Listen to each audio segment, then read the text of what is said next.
जय श्री कृष्णा। आइए सुनते हैं पौष अमावस्या व्रत कथा, पूजन विधि एवं महत्व। पौराणिक मान्यताओं के अनुसार जो व्यक्ति चाहता है कि उसके पितरों को मोक्ष की प्राप्ति हो, वह व्यक्ति इस दिन व्रत रखकर अपने पितरों के मोक्ष प्राप्ति के लिए यत्न कर सकता है। पौष अमावस्या को पूर्वजों का दिन माना जाता है, इसलिए इस दिन उनको तर्पण दिया जाता है। इस दिन पितृदोष की शांति कराने से तरक्की में आने वाली कठिनाइयां दूर हो जाती हैं। पौष अमावस्या व्रत पूजा करने से पितृदोष दूर हो जाता है और संतान की उत्पत्ति में आने वाली कठिनाइयां खत्म हो जाती हैं। जो व्यक्ति बिजनेस या नौकरी में परेशानी झेल रहा है, उसको भी पौष अमावस्या व्रत पूजा करने से लाभ पहुंचता है। जिन व्यक्तियों की कुंडली में संतान नहीं है, यदि वह इस दिन अमावस्या का व्रत करते हैं, उनको भी फल प्राप्त होता है। आइए सुनते हैं पौष अमावस्या व्रत कथा। एक गरीब ब्राह्मण परिवार के घर एक बहुत ही गुणवान पुत्री थी, परंतु गरीब होने की वजह से पुत्री का विवाह नहीं हो पा रहा था, जिस कारण ब्राह्मण परिवार बहुत दुखी था। एक दिन उस ब्राह्मण परिवार के घर एक साधु आए। ब्राह्मण परिवार ने उस साधु स्त्री की काफी सेवा की, जिसे देखकर वह काफी प्रसन्न हुई। उसने ब्राह्मण परिवार की कन्या को लंबी उम्र का आशीर्वाद दिया और कहा कि इस कन्या के जीवन में विवाह का योग नहीं है। यह बात सुनने के बाद ब्राह्मण परिवार ने उनसे पूछा कि ऐसा क्या किया जा सकता है कि विवाह का योग बन जाए। इसके बाद साधु ने कहा कि कुछ ही दूरी पर एक गांव में सोना नामक एक धोबिन रहती है, जो कि काफी संपन्न है।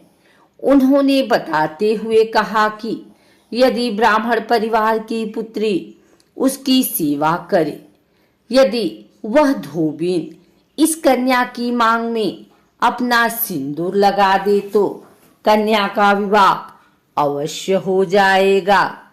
अगले दिन ब्राह्मण परिवार की कन्या अपना मुंह ढककर धोबिन के घर सुबह सुबह ही चली गई।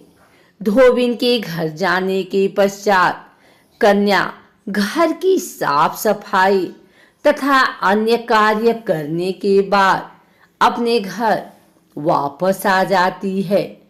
कुछ दिन तक लगातार वह कन्या यही करती रही।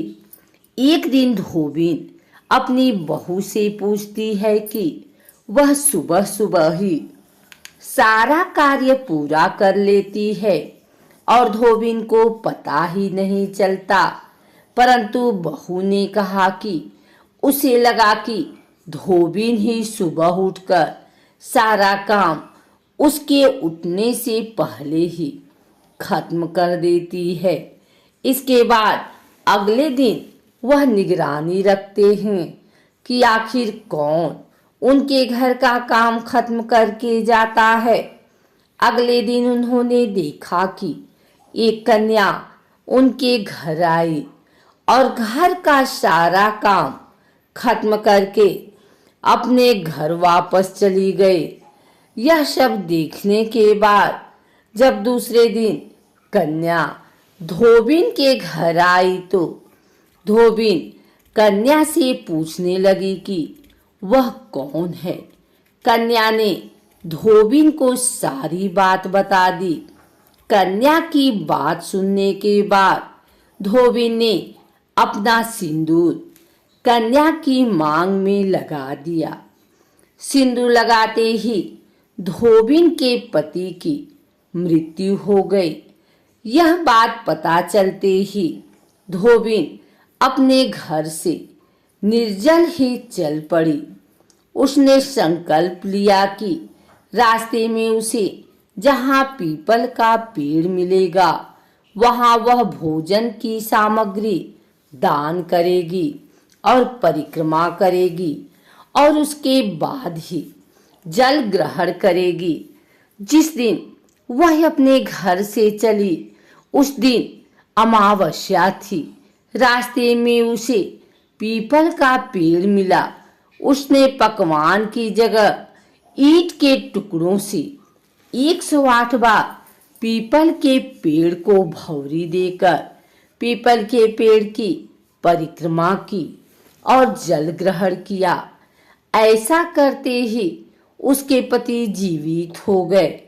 इसलिए जो व्यक्ति हर अमावस्या पर भौरी अर्थात भोजन की सामग्री दान करता है उसके घर सुख समृद्धि आती है।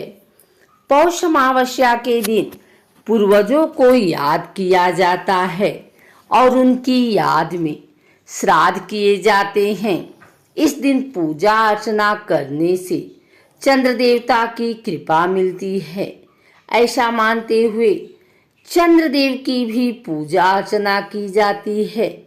पौष अमावस्या के दिन की शुरुआत नदी या तालाब में स्नान करने से होती है। स्नान करने के बाद तांबे के पात्र में शुद्ध जल लिया जाता है और सूर्यदेव को जल का अर्घ दिया जाता है। जल चढ़ाने के बाद लाल पुष्प या लाल चंदन भी डाला जाता है। सूर्यदेव को अर्घ देने के बाद पितरों को तर्पण दिया जाता है। पौष अमावस्या के दिन दोपहर के समय चित्रों के नाम से तिल और जल का पूजन किया जाता है। पीपल की पूजा की जाती है और परिक्रमा भी की जाती है। इस दिन जरूरतमंदों तथा गरीबों को भोजन एवं धन का दान दिया जाता है। इस दिन गाय को रोटी खिलाई जाती है। हनुमान चालीसा कथा सुंदर कांड का पाठ किया जाता है। पौष अमावस्या के दिन शिव पार्वती एवं तुलसी जी की पूजा भी की जाती है। पौष अमावस्या के दिन पितृदोष से मुक्ति के लिए उज्जैन, नासिक, त्र्यंबकेश्वर, हरिद्वार, प्रयागराज, कथाकार की जैसे जगहों पर पूजन करवाया जाता है। जो व्यक्ति इन जगहों पर नहीं जा सकते वह अपने स्थान पर ही पंडित से पूजन संपन्न करने वाले हैं।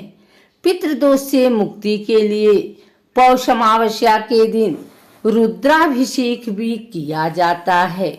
पौष अमावस्या के दिन मनोकामना पूर्ण करने के लिए तुलसी के पौधे के पास दीपक जलाकर परिक्रमा की जाती है।